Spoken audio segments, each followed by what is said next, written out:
a Robert Durst. The name itself evokes a chilling sense of unease. He was born into immense wealth, heir to a New York real estate empire. His life should have been paved with gold. Instead, it became a twisted path of darkness. From a young age, Durst displayed unsettling behavior. The whispers started early. Durst's world changed forever with the disappearance of his wife Kathleen in 1982. She vanished without a trace. Suspicions swirled, but Durst remained elusive. He was a man of contradictions. He could be charming one moment, cold and calculating the next.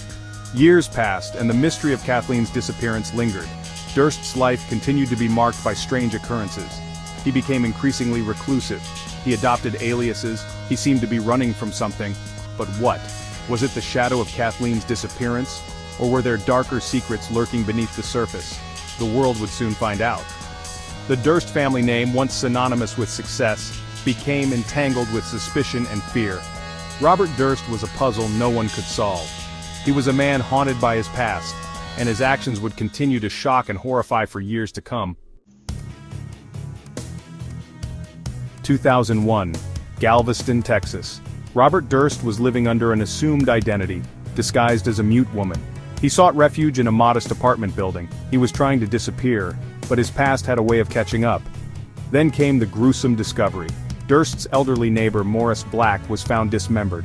Body parts were scattered in Galveston Bay. The evidence pointed directly at Durst. He was arrested and charged with murder. The nation watched in disbelief. Durst claimed self-defense.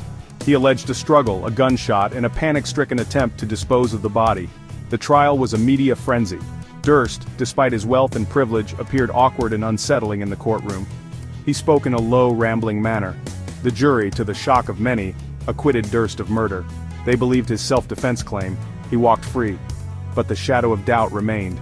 How could a man dismember another human being in self-defense? The questions lingered. The Galveston case became a chilling reminder that sometimes, even with overwhelming evidence, justice can be elusive.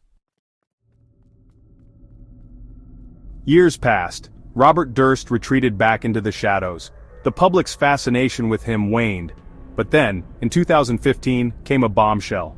HBO aired a 6-part documentary series titled The Jinx, The Life and Deaths of Robert Durst. The series re-examined the mysteries surrounding Durst. It featured chilling interviews with Durst himself. The documentary makers uncovered new evidence. They presented a compelling case against Durst for the murders of Kathleen Durst, Morris Black, and Susan Berman, a close friend of Durst's, who had acted as his spokesperson.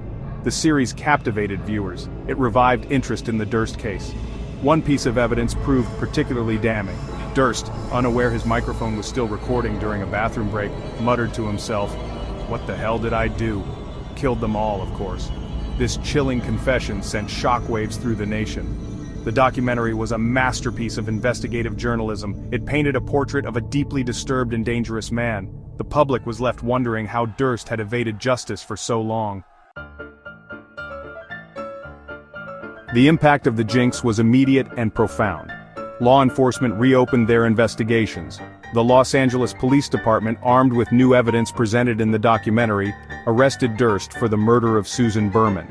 Berman had been found shot in the head in her Los Angeles home in 2000. Prosecutors argued that Durst had killed Berman to prevent her from revealing what she knew about Kathleen Durst's disappearance.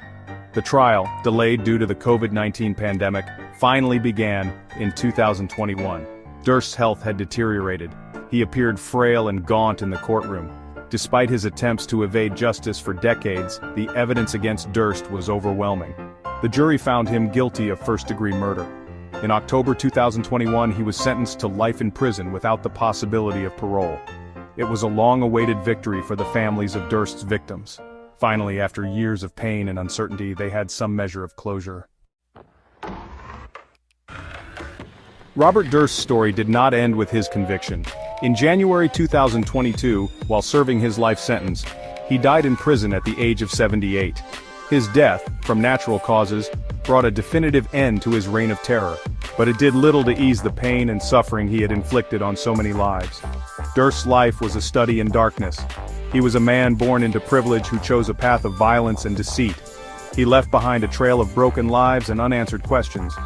His story serves as a chilling reminder of the capacity for evil that can lurk beneath even the most unassuming facades. Though justice was ultimately served, the scars left by Robert Durst's crimes run deep. His victims, their families, and the public will forever grapple with the unsettling truth of his actions. His name will forever be etched in the annals of true crime as a symbol of wealth, privilege, and the twisted depths of human depravity.